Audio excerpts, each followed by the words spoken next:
मैं हूं भगवान जगन्नाथ। मैं वही हूं जो युगों युगों से पूरी नगरी में रथ पर सवार होकर चलता आ रहा हूं। पर आज मैं तुम्हें अपने रहस्य का वो सत्य बताने आया हूं जिसे केवल भाग्यशाली ही जान पाते हैं। लोग मुझे जगन्नाथ कहते हैं, पर क्या तुम जानते हो मैं कौन हूं? मैं वही हूं जो द्वारका में श्री कृष्ण था, वही जिसने अर्जुन को गीता सुनाई, वही जिसने राधा के प्रेम को साक्षात ईश्वरत्व में बदल दिया, वही जिसने अधर्म के सामने धर्म को विजयी बनाया। जब द्वारका का अंत हुआ, मेरा पार्थिव शरीर समुद्र में प्रवाहित कर दिया गया, पर मेरा हृदय, मेरा चेतन तत्व नष्ट नहीं हुआ। समुद्र में एक दिव्य काष्ठ पवित्र लकड़ी के रूप में प्रकट हुई और बहती हुई पुरी के तट पर आई। उसी समय राजा इंद्रद्युम्न ने मुझे स्वप्न में देखा।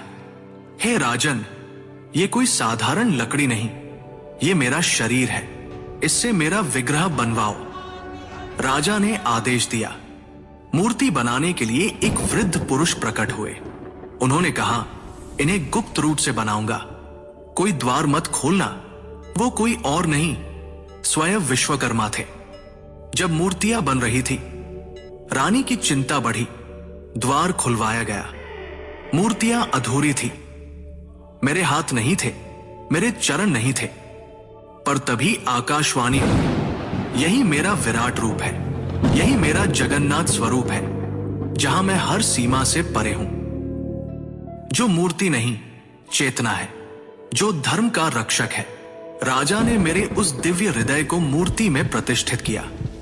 वो हृदय जो श्री कृष्ण रूपी मेरी चेतना का केंद्र था, वो आज भी मेरी मूर्ति में वास करता है। हर 12 से 19 वर्षों में जब मेरी मूर्तियां बदली जाती हैं, उस हृदय को गुप्त रूप से नव विग्रह में स्थापित किया जाता है।